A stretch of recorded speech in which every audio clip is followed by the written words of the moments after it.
Hey guys, it's Brenna, or Art by BMaz. Here's my Siren.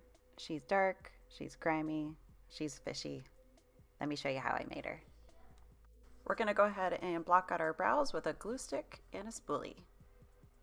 Then go over that with a concealer or cream makeup, blend it in, and set it with a translucent powder. Alright, now it's time to add a gray base to our fishy girl. Cover yourself with a gray body paint.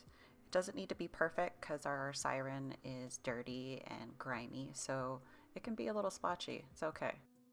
Now we're going to go in with some black water activated paint and a sea sponge and add some texture. A sea sponge is a really great, easy way to add a bunch of dimension to a body paint. I love it. Now I'm going to take some navy and black eyeshadows and enhance our sunken in areas around the collarbones and cheekbones. Also wanted to add a little pop of color, some teal around the eyes and cheekbones.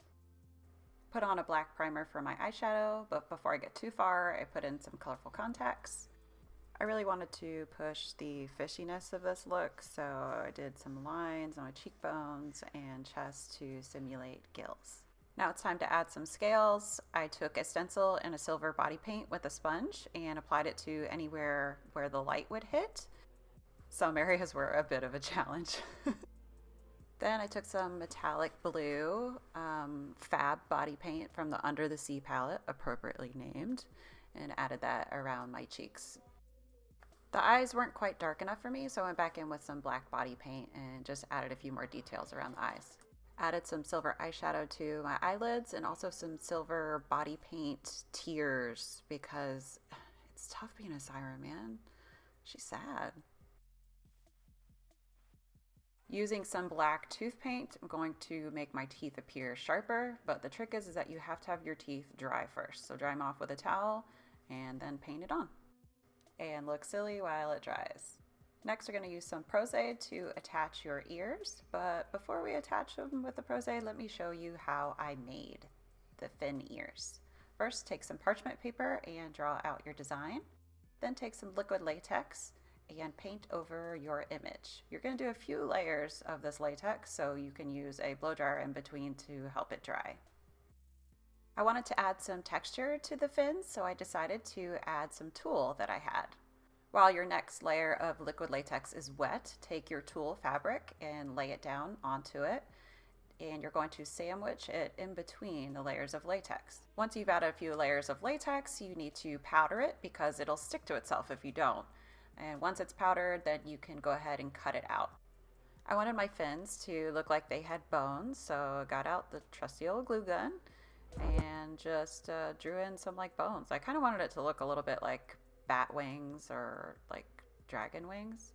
I did extend it past the fin so it would have like a little pointy edge on the end. When you peel the fins away from the parchment, be sure to powder as you go so it's not sticky anymore.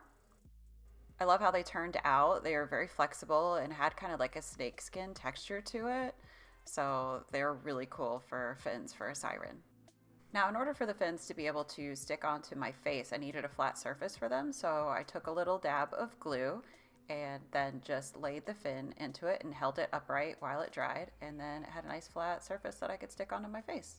I painted the fins with the same water activated gray and black body paint that I used earlier and then attached them to my face with Prose. Now you can't have a Siren or a mermaid without any webbed fingers. So let me show you how I made those. Basically did the same way that I did the fins for the ears.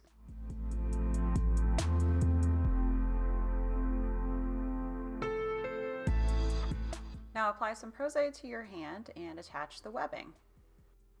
Add some long fake black nails.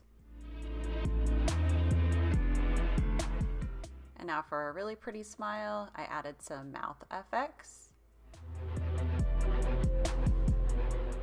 All right, now you are all fishy and ready to go lurk the deep sea with all the merfolk. Have fun, and thanks for watching. Bye.